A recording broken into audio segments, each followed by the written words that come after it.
birole ka arami salungo ye dugal ke arajumo suba nga finti motoli be sotolale mili be moli yornanda ke samba kata banjun and motoli be sotole mimbe na fere na mo be se finti in time nga ta fa president no min ke Gambia ngajele abaraka o sala. Thank you. An agent of change. Well, the Changemaker Show is a show that intends to showcase how young people are creating change in their lives, in their communities, and that of the country. Of course, you will agree with me that there are a lot of issues that really are hindering the development of young people. So this show will try to see how young people can be better molded to serve as agents of positive change.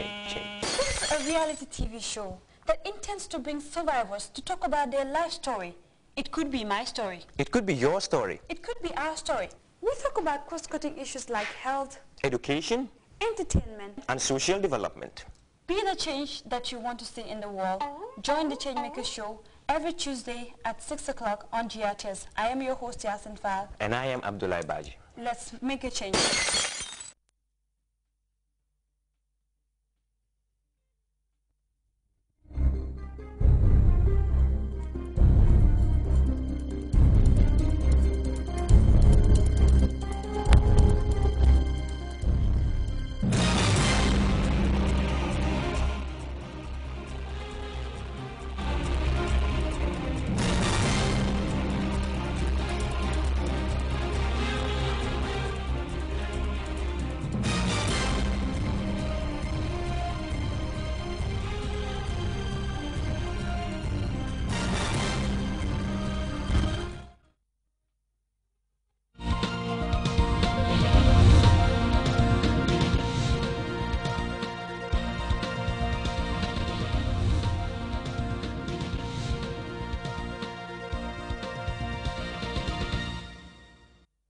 From Banjul and welcome to the news at 8. In the headlines tonight, President Jammeh announces plans for the provision of potable drinking water for communities in Kiang West as the first leg of the President's Dialogue with the People tour enters its final stage. State prosecutors filed 4 criminal counts of treason and sedition against former Information Minister Dr. Amadou Skatred Janneh and 4 others. Guinean President Alpha Condé narrowly escapes a pre-dawn attack on his residence by unknown assailants.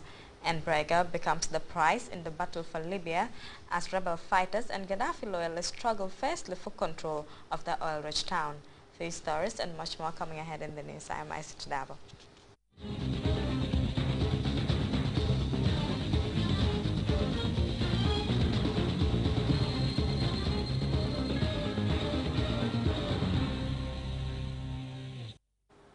We thank you for joining us on the news.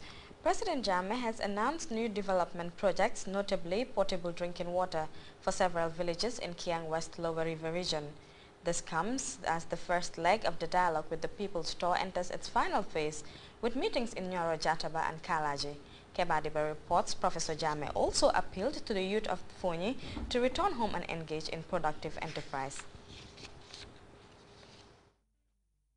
Meetings held in Nyoro Jataba in the Lower River region and Kalaji in the West Coast region on Monday. In Nyoro Jataba, Kiang West district, there were dramatic scenes as whole villages collected their voters' cards as a way of convincing the president that they have now broken ranks with the opposition United Democratic Party and have finally emerged from the political cold.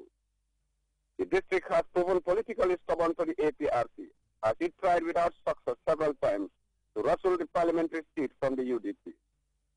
However, political commentators say this mass defection have the potential to tip the balance of political power in favor of the APRC for the first time, as opposition bigwigs switch political alliance. One such person was Lang Sise from Sankandi village, who, in a symbolic gesture, put on flames his UDP attire before the president, insisting that henceforth he would redirect his energy towards an APRC victory come 2011. The president said he was now convinced that the people of Kiang West have now turned a new page and said he has forgiven them for all that had happened in the past. President Jammeh used the opportunity to announce new development projects for several villages in Kiang West, including potable clean water. He also donated a number of tractors. In Fonyi, it was a welcome ceremony on a grand scale as cannon fire upon cannon fire shook buildings to their foundation. It was the son of the land making his entry into his political fortress. This is no-go area for the opposition, and no one here doubts that. In Kalaji, even a heavy downpour would not dampen spirit. In fact, both President and the people braved the rains for a meeting that lasted well into the night. The President used the opportunity to appeal to the youth of Fonyi to return to Fonyi and engage in productive enterprise, including agriculture, in order to restore Fonyi to its past glory.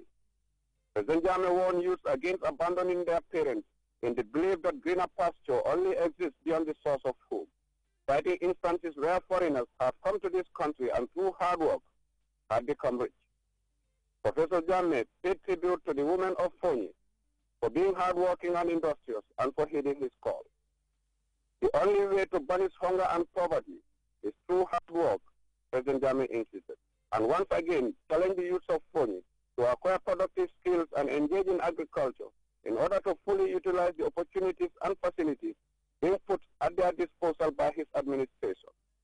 The President also warned the people of Fonyi to desist from the cultivation of cannabis sativa, insisting that the government has zero tolerance for illicit drugs and the full force of the law will have to be applied without favor or fear.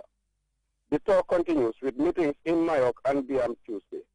Kebadiva, RTS, with the presidential end.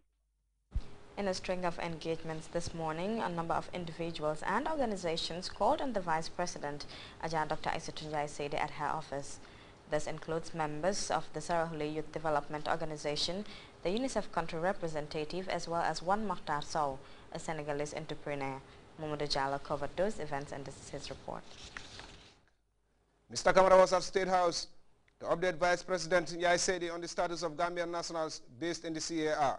According to Kamara, there are about 50 Gambian nationals currently living in Bongi, engaged in various activities from diamond mining to trade.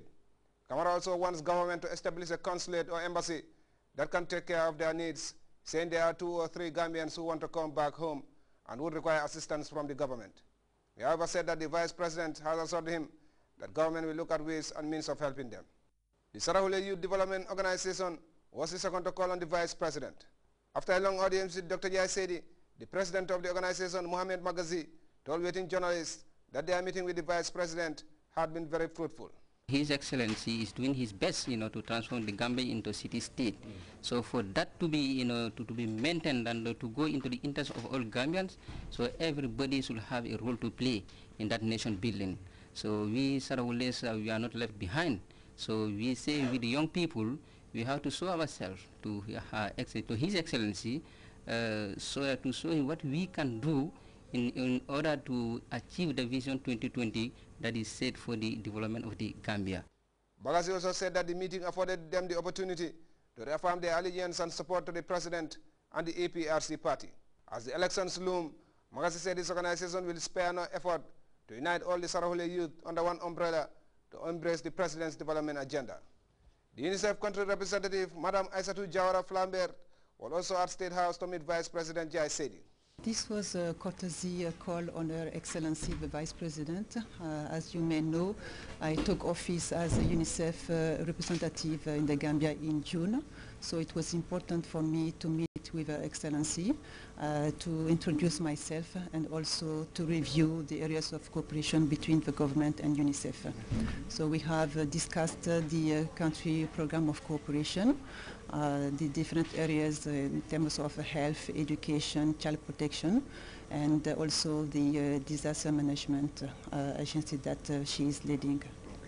Madam Jawara Flambert said during the meeting, the Vice President acknowledged the work of UNICEF, commending them for their achievements, especially in the area of child survival and elimination of female genital mutilation. Madam Flambert also commended government for the support rendered to her and her agency. She disclosed that UNICEF is currently working with line ministries as well as the Population Affairs Unit, which is coordinating the country program. The focus of UNICEF, she concluded, will be on the 20 most vulnerable districts in the Gambia. The last to call on the Vice President was Makhtar Sow, President of the Senegalese Evaluation Network. He is also the founder of the Evaluation Engineering and Training Firm, which is active in a number of African countries and has the trust and confidence of the Senegalese government.